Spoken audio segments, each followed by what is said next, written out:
Hi friends, welcome to taste of recipes. இன்றைக்கி நம்ம சேனலில் பர்ஃபெக்டான சிக்கன் குழம்பு எப்படி செய்கிறதுன்னு பார்க்கலாம். இப்போ நாம் அதுக்கு தேவையான பொருட்கள் பார்த்துடலாம். இப்போ நான் 8 கிராம்பு, 3 ஏலக்காய், 2 இன்ச் பட்டை எடுத்திருக்கேன்.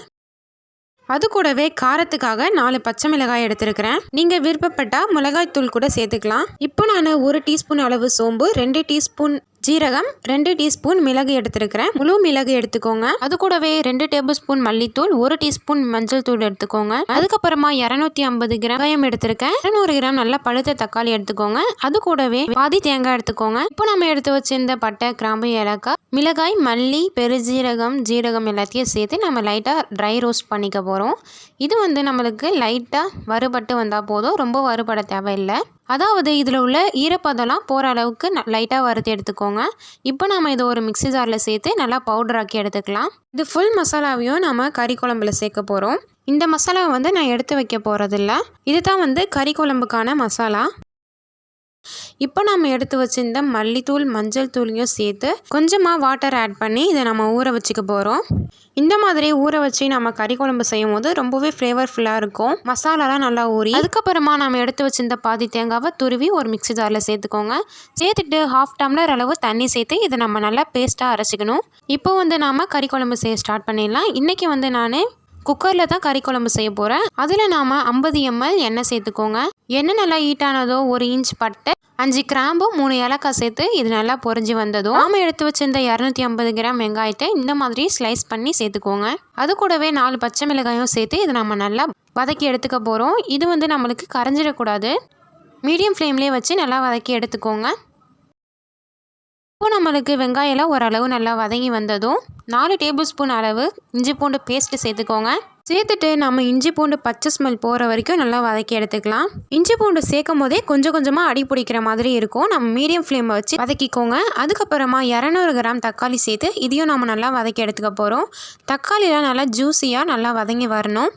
அவ்வளோதான். இப்போ நம்மளுக்கு ரொம்பவே சூப்பராக தக்காளியில் நல்லா வெந்து வந்துடுச்சு. இப்போ நாம் 1 kg அளவுக்கு சிக்கன் சேர்த்துக்கோங்க. இதே மெத்தடில் கூட மட்டன் குழம்பும் செய்யலாம், ரொம்பவே சூப்பராக இருக்கும். சிக்கனை சேர்த்ததும் நம்ம ஊற வச்சுருந்த மசாலாவையும் சேர்த்துக்கோங்க. சேர்த்துட்டு இந்த சிக்கன் கூட கிரேவி மசாலாவெல்லாம் நம்ம நல்லா கலந்து எடுத்துக்க போகிறோம். நான் முன்னாடியே இந்த மசாலாவில் மிளகாய் போட்டு அரைச்சிருக்கிறதுனால நான் இப்போ மிளகாய் தூள் சேர்க்கல. கலந்துட்டு சிக்கன் நல்லா வேகணும். அதுக்காக நான் மசாலா ஊற வச்சிருந்தோம் இல்லையா, அந்த கோப்பையும் நான் கொஞ்சமாக தண்ணி ஊற்றி அதில் ஊற்றிக்கிறேன். ஊற்றினதுக்கப்புறமா நம்ம மிக்ஸ் பண்ணி எடுத்துக்கலாம். மிக்ஸ் பண்ணிவிட்டு இதில் நாம் 2 டேபிள் ஸ்பூன் அளவு உப்பு சேர்த்து நல்லா கலந்து எடுத்துக்கோங்க. உங்களுக்கு காரம் பத்தாதுன்னா 1 டீஸ்பூன் அளவு மிளகாய் தூள் சேர்த்துக்கோங்க. சேர்த்துட்டு இந்த டைம்லேயே நம்ம நல்லா கலந்து எடுத்துக்கணும். கலந்ததுக்கப்புறமா நம்ம 2 லெமன் ஜூஸ் சேர்த்துக்க போகிறோம். சேர்த்துட்டு இதையும் நம்ம நல்லா மிக்ஸ் பண்ணி எடுத்துக்கலாம். மிக்ஸ் பண்ணதுக்கப்புறமா நம்ம லிட்டு போட்டு மூடி 4 விசில் கிட்ட வரட்டும்.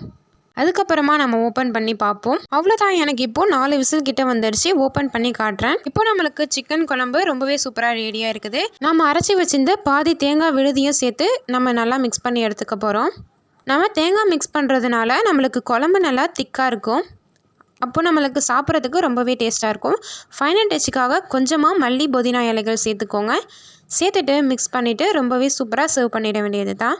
அவ்வளோதான். நம்மளுக்கு ரொம்பவே சூப்பரான சிக்கன் குழம்பு ரொம்பவே சூப்பராக ரெடி ஆகிடுச்சு. இதே மாதிரி சிக்கன் குழம்பு நீங்களும் உங்கள் வீட்டில் ட்ரை பண்ணிவிட்டு எப்படி இருக்குன்னு கமெண்ட்ஸில் சொல்லுங்கள். இது நெய் சோறு, சப்பாத்தி, தோசை, இட்லிக்கெலாம் ரொம்பவே சூப்பரான காம்பினேஷனாக இருக்கும். உங்களுக்கு இந்த வீடியோ பிடிச்சிருக்கும்னு நினைக்கிறேன். இந்த வீடியோ உங்களுக்கு பிடிச்சிருந்துச்சுன்னா இந்த வீடியோக்கு ஒரு லைக் பண்ணிக்கோங்க. புதுசாக பார்க்குறவங்களும் இந்த சேனலுக்கு சப்ஸ்கிரைப் பண்ணிக்கோங்க. அப்போ தான் நான் போகிற வீடியோ உடனுக்குடனே உங்கள் நோட்டிஃபிகேஷனில் வரும். நீங்கள் கொடுக்குற சப்ஸ்கிரைப் அண்ட் சப்போர்ட்ஸ் தான் என்னோடய சேனலுக்கு ஒரு நல்ல சப்போர்ட்டாகவும் ஸ்ட்ரென்த்தாகவும் இருக்கும். அதுவும் இல்லாமல் எனக்கும் ஒரு நல்ல பூஸ்டப்பாக இருக்கும் நெக்ஸ்ட் வீடியோ போடுறதுக்கு. தேங்க்யூ.